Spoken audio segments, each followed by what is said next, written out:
How to unpublish WordPress website. Hey guys, in this video I'll show you how to unpublish your WordPress website. First of all, you need to bring your cursor here to the sidebar and then click on plugins and then click on add new.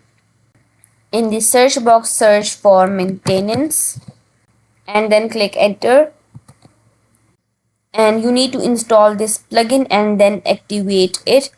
I have already installed this plugin. Now I'll go to install plugin and now search for the plugin maintenance.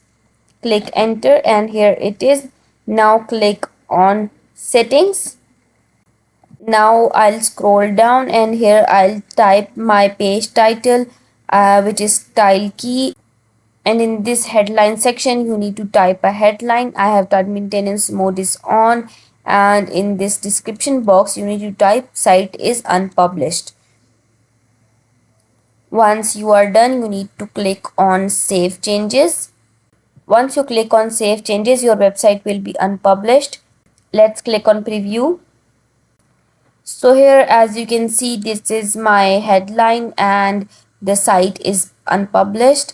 This is how you can unpublish a website. I hope the video helped you. Remember to give this video a thumbs up if you found it useful and subscribe our channel for more tutorials like this. Thank you for watching this video.